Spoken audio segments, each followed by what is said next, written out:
10 meter di atas air tawar, bawah tu semua air laut. Inilah antara keajaiban landscape luar biasa di New Zealand yang dipanggil sebagai Sound.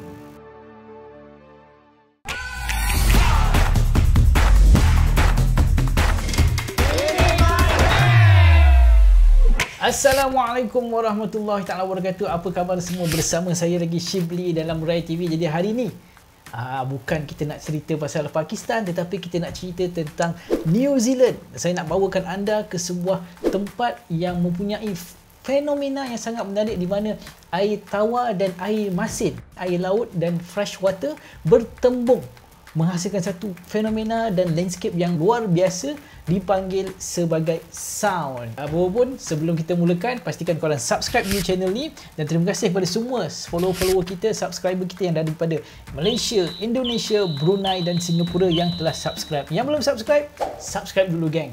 Baik, tanpa melenggahkan masa lagi, mari kita mulakan cerita tentang Sound.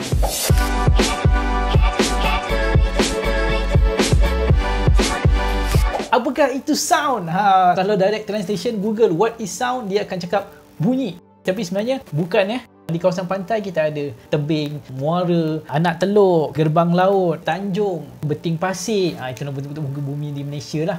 Tetapi di New Zealand ada satu landscape atau bentuk muka bumi yang sangat unik, iaitu dipanggil sebagai Sound. Okey, so kalau sebagai contoh, ini adalah kawasan tanah lah, darat. So atas ni laut. So biasanya kalau dekat Malaysia kita ada sungai. So ini kita panggil sebagai sungai daripada gunung dan sebagainya. Jadi sungai-sungai mengalir ke laut. Ini sungai. So ni yang biasa.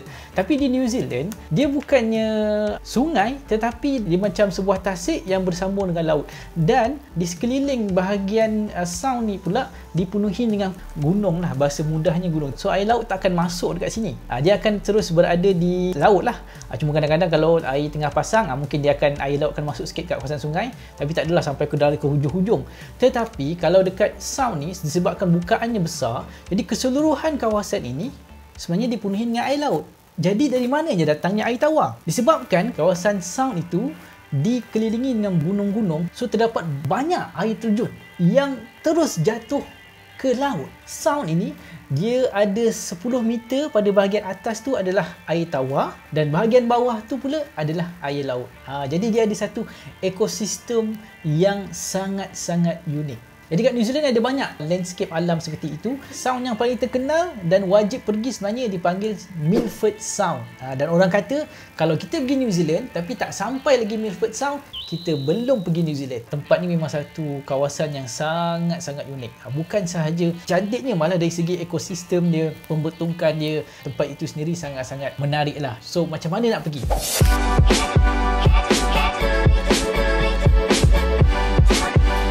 Ada 3 cara nak pergi ke Milford Sound, tapi kena faham dulu, Milford Sound ni terletak di sekitar 288 km daripada Queenstown, salah satu bandar utama lah di New Zealand, bandar pelancongan, dan kita boleh ambil direct flight daripada Malaysia terus ke Queenstown. Okay, cara yang pertama adalah dengan menggunakan flight. Queenstown dengan Milford Sound ni dia tak jauh, dia cuma terpisah oleh kawasan penggunaan Alps, Southern Alps panggil Alps Barat, Alps Selatan, Southern Alps. So jadi dia terpisah oleh banjaran gunung, menyebabkan bila kita nak pergi melalui jalan darat, kita kena pusing jauh. Tetapi kita boleh pergi, cara yang pertama dengan cara paling mudah adalah dengan menaiki flight daripada Queenstown pergi ke Milford Sound. Flight dia akan mengambil masa sekitar 40 minit sahaja. Boleh balik hari lah, maknanya pagi pergi, petang dah boleh balik. Tetapi apakah kekurangan naik flight ni? Pertama sekali, harga. Ialah naik flight, mana dia murah kan? Harga dia sekitar 585 New Zealand dollar. Ni harga termasuk flight dengan cruise sekali. Pergi balik RM1,700. Kekurangan di situ adalah dia sangat tergantung kepada cuaca. Penerbangan di kawasan pergunungan, kita memerlukan cuaca yang betul-betul baik. Milford Sound ni selalu hujan. Dia kawasan tadahan hujan. So bila sana hujan, mana penerbangan ke Milford Sound terpaksa ditangguhkan. Kalau kita on that day kita nak travel, dia tak benarkan, jangan risaulah, duit tu akan dipulangkan sepenuhnya. Cuma tak dapatlah pergi ke Milford Sound. Cara yang kedua untuk kita pergi ke Milford Sound adalah dengan berjalan kaki, ataupun bahasa lebih baiknya ialah trekking. Siapa sini kaki trekking, kaki hiking, memang New Zealand adalah salah satu negara yang paling best lah kalau korang nak trekking dan hiking ni, sebab dia punya view dia memang marvelous babe. Tetapi trekking ke Milford Sound ni dia jarak perjalanannya sekitar 53 km, mengambil masa sekitar 4 hari. Daripada Tasik Tianau ke Milford Sound ni. Yang sukarnya bukan trekking. Dia tak adalah terlalu susah. Tetapi yang susahnya sebenarnya adalah untuk menempah tiket untuk trekking tersebut. Hanya dibuka sepanjang musim panas sahaja. Dan lebih terhad lagi, satu masa dia tak buka sepanjang tahun.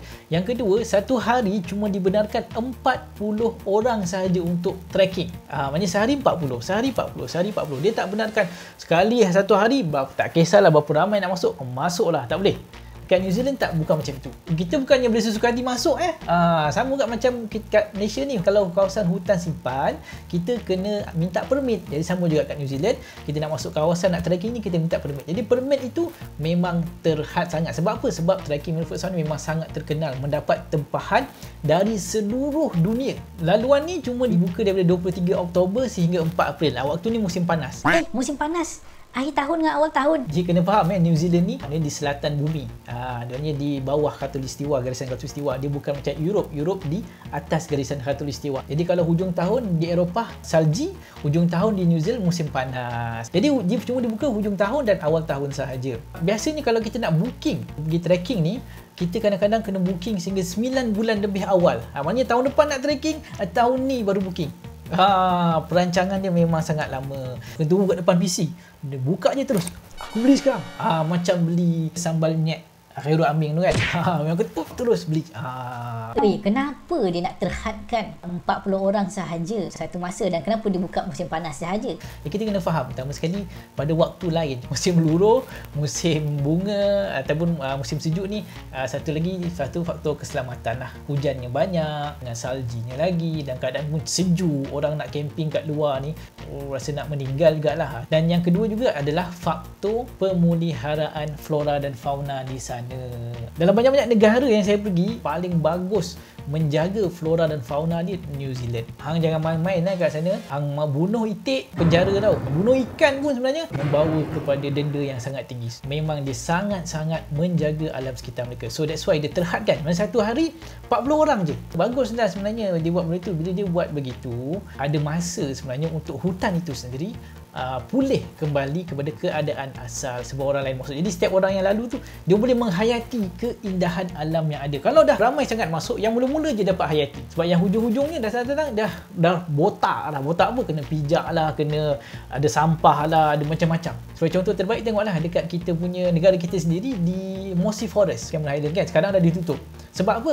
Sebab sebelum ni masa dibuka, orang masuk tanpa belas kasihan, tanpa had, tak menjaga alam sekitar sehingga menyebabkan banyak lumut-lumut di Mossy Forest tu pupus ataupun meninggal akibat perbuatan hikers yang tidak bertanggungjawab. Dia pergi kopek lah lumut tu, dia pergi pijak lah lumut tu, sedangkan lumut-lumut itu sebenarnya makan masa bertahun-tahun untuk menghasilkan lumut yang cantik tu. New Zealand dia buat perkara yang untuk mengelakkan apa yang terjadi pada Mossy Forest kita. Dia dah siap-siap dah. Terhad satu hari 40 orang sahaja dan cuma dibuka selama 6 bulan sahaja dibuka. Waktu lain no, you cannot go. So yang ketiga adalah cara yang terbaik dan cara yang secara santai, iaitu kita menaiki kenderaan ke sana. Pilihan yang pertama, kita boleh ambil commercial bus daripada Queenstown. Dia pergi balik hari. Maksudnya pagi-pagi, awal pagi dia pergi ke Milford Sound, enjoy tempat Milford Sound, petang dia balik. Bas dia memang selesa, mewah lah. Tetapi naik bas ni kita tak boleh nak berhenti. Kalau macam vacation, kami sendiri kita tak ambil package tersebut. So apa yang kita buat? Cara yang kedua adalah membawa kereta sendiri, drive sendiri ke Milford Sound. Jadi itu sebenarnya kalau nak tahu cara yang terbaik ke sana. Perjalanan ke Milford Sound itu sendiri pun sebenarnya sangat-sangat cantik. Sepanjang perjalanan itu kita boleh jumpa air terjun yang banyak, jeram yang berwarna zamrud, kawasan tanah lapang yang sehijau luas mata memandang macam kapet hijau lah, kapet rumput. Dan kalau ada rezeki sebenarnya, sebelum masuk ke Homer Tunnel tu, kita mungkin akan ditegur oleh burung Kia. Presenting Kia. Bukan burung IKEA Kia, K-E-A, Kia. So burung Kia ni burung apa? Burung kakak tua yang sangat-sangat bijak. Geliga kepala otak dia. Mungkin dia sekolah kot. Smart lah, smart macam smartphone. Dia burung kia. Ni memang rare. Dia bukan setiap masa dekat sini. Sama juga rezeki. Grup ni kali ni dapat lagi surprise dari datang. Okay, nampak burung ruin dia pecinta vacation. Nampak ni kat kereta vacation.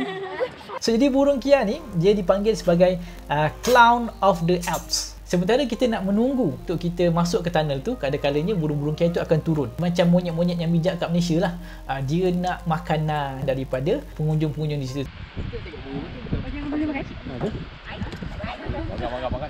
Marah. Marah dia kena tipu. Kaya. Lama lah pemainnya. Burung ramai-ramai tu. Ya biar. Dia tak akan understand you. Tapi dia dah tengok. Tadi dia datang kat saya. Ya. Tak ada, tadi dia kena tipu dengan saya. So dia kecewa. So saya Mamat baju kuning ni kau dah kenal dia.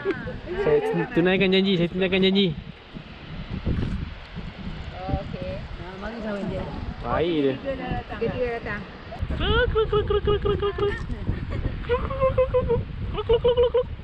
Jeling-jeling je. Kita kena baling.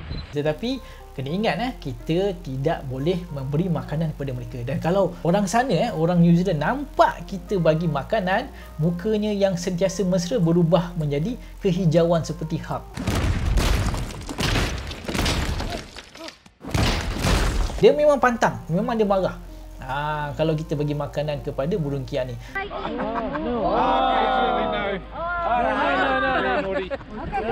Okey. Okay, tak boleh. Burung kia ni pula memang dia nak makanan dari kita. So dia pun buat ala-ala macam comel-comel sikit kan, supaya kita terpesona dengan kecomelannya dan bagi makanan pada dia. Jadi itu dia. Memang sangat menarik, sangat bijak, sangat mesra. Kalau kita jumpa burung kia ni, pastikan kita punya kenderaan tu tutup pintu, tutup semua. Sama juga macam kes kat Malaysia kan, ada monyet-monyet tu, burung kia ni perangai dia kurang lah. Dia akan ambil kunci, dia ambil handphone, apa benda kan dia bawa terbang. Dan kita punya pakai-pakai tu kadang-kadang janganlah terlonjor-lonjor sangat kita punya kunci sebagainya. Kadang-kadang itulah, dia biar angkat kunci, dia bawa terbang, selamat tinggal. Dia bawa handphone kita, habislah iPhone 13 kita. Berhati-hati bila kita berjumpa dengan burung kia ini. Jadi kalau kita naik bas komersial tadi, memang pengalaman-pengalaman seperti ini memang kita tak dapat nak merasakannya. Jadi ini kelebihan kalau travel dengan vacation, kita akan pilih jalan dan cara yang terbaik untuk alami pengalaman travel. Jadi the best way to go to Milford Sound dengan menaiki kereta bawa sendiri.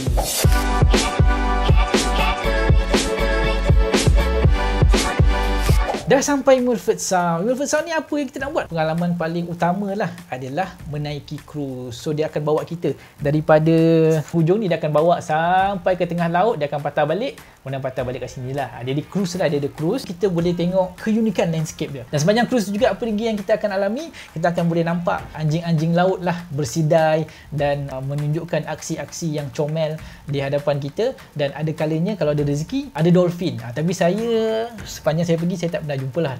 Tak ada rezeki lah saya untuk bertembung dengan dolphin di Milford Sound tu. Saya boleh jumpa tapi kat Doubtful Sound. Boleh tengok dekat dalam Travelog New Zealand kita orang kat sini. Korang rezeki mungkin boleh jumpa dolphin juga. Dan yang lagi menarik sebenarnya, kalau kita naik cruise di Milford Sound ni, pastikan bawa baju hujan. Dia akan pergi ke air terjun dan kita akan kebasahan lah. Kalau kita nak pergi sana, ambil tadah buka mulut.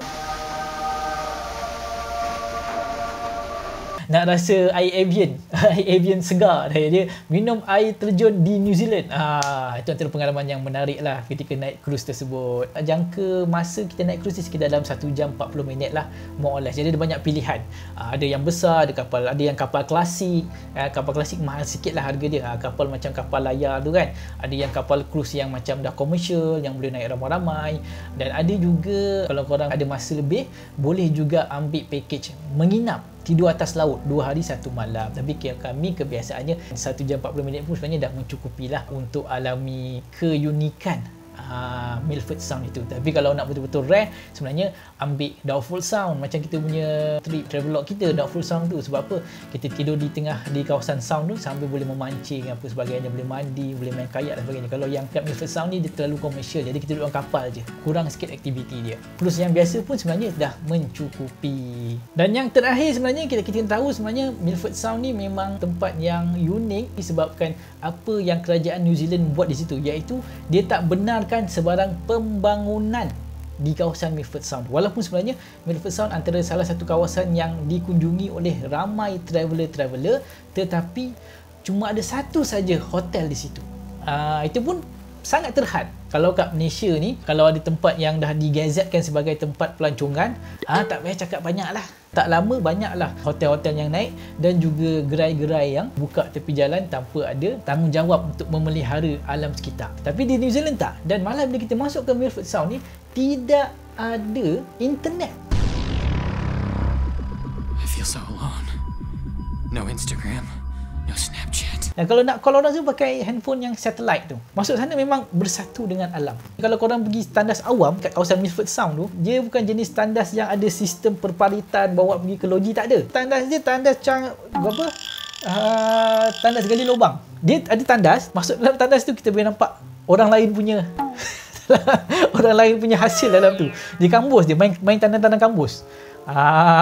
Sebab apa? Dia memang nature lah, macam back to nature. Malah air, sumber air yang di Milford Sound itu juga diambil daripada air terjun di situ. Bukannya daripada air yang dah dirawat ataupun dah diproses macam kita. Jadi dia memang betul-betul jaga tempat ni. Walaupun sebenarnya kalau kita tengok ada jalan raya yang baik, cruise pun banyak, tetapi dia still keep the nature intact. Dia tidak mahu pembangunan yang berlebih-lebihan. Jadi inilah sebenarnya memang saya puji sekali lagi kehebatan New Zealand dalam memelihara flora dan fauna mereka. Jadi sesiapa yang memang sini hantu nature, pergi New Zealand, you guys akan memang tak boleh move on lah sampai sekarang. Pengalaman unik dan tempat yang paling unik pernah saya pergi di dunia. Subhanallah. Inilah kehebatan alam ciptaan Allah untuk kita hayati, untuk kita alami dan untuk kita hargai apa yang kita ada. Okey, jadi kita patut ambil teladan daripada New Zealand pada bahagian tersebut lah. Ada juga benda yang tak bagus kan. Yang bagus kita ambil. Jadi itu dulu untuk perkongsian pada hari ini. Jadi hari ini kita cerita pasal New Zealand. Dah subscribe ke belum ni? Pastikan korang subscribe. InsyaAllah kita bertemu lagi dalam video yang seterusnya untuk destinasi-destinasi yang menarik. Korang nak tahu cerita pasal apa lagi pasal New Zealand ni? Cuba tanyakan di ruangan komen. Nanti insyaAllah saya cuba kongsikan dalam video yang seterusnya. Terima kasih kepada semua. Assalamualaikum warahmatullahi wabarakatuh.